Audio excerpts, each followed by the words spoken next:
From Kanpur to Kansas, welcome and welcome back, fellow fans of Clash of Clans. It is your host, Galadon, boasting one of the very first fully maxed out defensively Town Hall 16s in the game, so I thought it only appropriate to give some players a chance to attack my fully maxed out Town Hall 16 and surely fail. After all, I made so many upgrades to this base, the signature defenses, the walls, the heroes.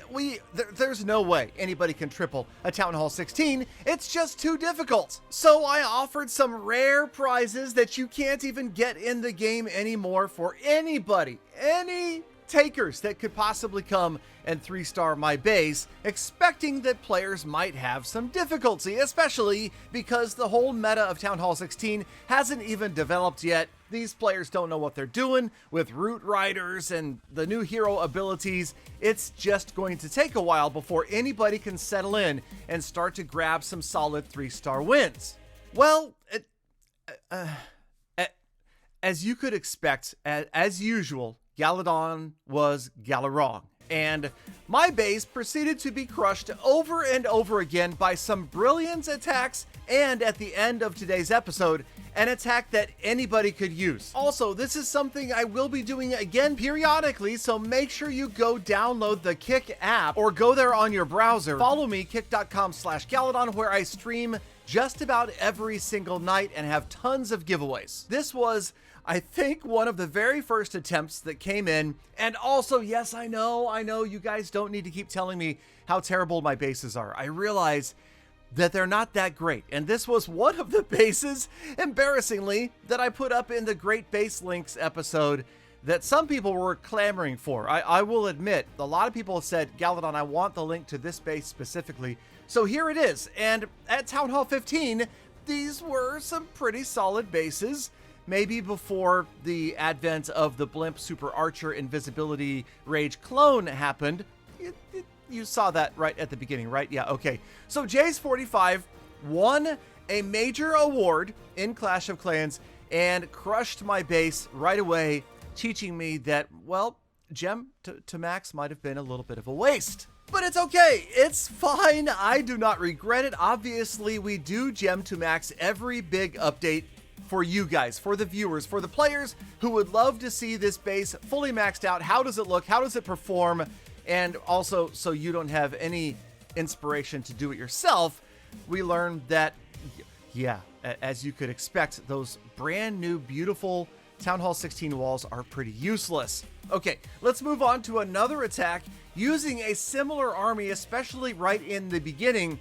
And this, of course, points out the weakness of this base. Perhaps this base has too many defenses that are kind of grouped together here that are too vulnerable to this style blimp entry. Rolling right in there with the invis, with the clone, with the rage. Obviously, this attack and this strategy takes skill. This is not a set it and forget it, spam and run, hit it, quit it, say we did it type of raid, right? No, this is well executed, and congrats and a shout out to Pragnesh and Jace 45 for these beautifully executed attacks. That being said, can we just take a moment to examine the success of this Blimp Super Archer right here?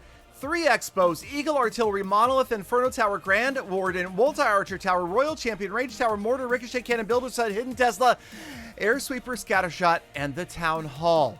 All destroyed. 20% of this base with the Blimp Super Archer strategy. Now, the rest of the attack is primarily the Super Barbarians, which are also a lot of fun to watch, but this is just the heroes crushing through the remainder of this base, with Super Barbarians helping out with a little bit of cleanup and a little bit of funneling. In fact, in the Town Hall 15 World Championship meta, this was the predominating attack strategy used by most players. This was the one that grabbed the most triples in those World Championships, and for obvious reasons. Again, it comes down to the entry, and if you've got a base, like I do here, that is vulnerable to the Super Archer Blimp strategy, you're gonna be in big trouble. Also, beautifully conducted funnel right there to get the heroes into that inner lane. You can see they're going to roll right through with a little bit of support out in front from some more Super Barbarians, and that's essentially it, right? This attack is something that I haven't really covered on the channel, And watching this made me think, okay, perhaps this is something we all should be studying. Root Riders are fancy, they're purty, that was cool to watch in the first attack. But right here, this is carrying over from 15 into 16. And yes, also see the Spirit Fox rolling in with the Royal Champion. I think that there's definitely some other successful pet combinations that are out there. I like the Royal Champion with the Spirit Fox as well, or with the Phoenix. I personally am leaning towards right now the Phoenix goes with my Royal Champion, and the Unicorn with the Queen, and then the Spirit Fox with the King. This is something we can explore in the future, as are the hero equipment combinations. Watch this one right here. Watch for the Archer Queen's giant arrow. Right there! Come on! That thing looks so cool. That was actually the first time I had seen that in the live game.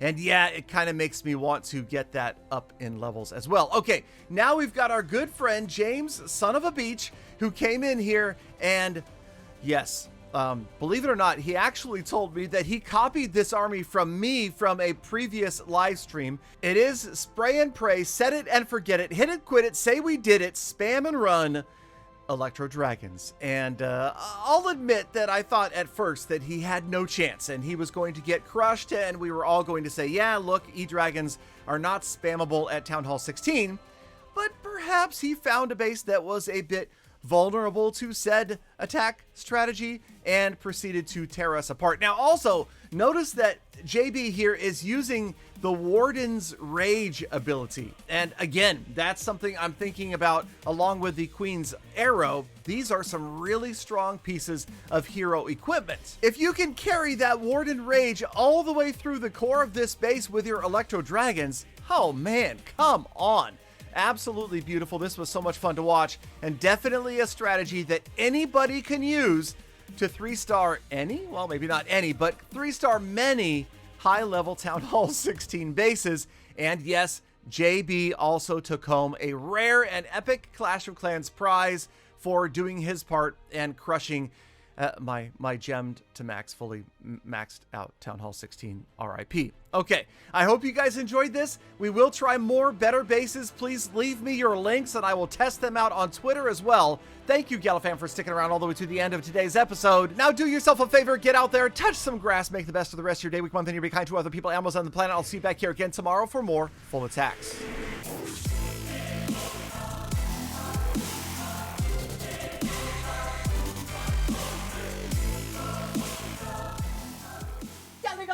Galadon, your base designs are absolutely terrible. They're awful.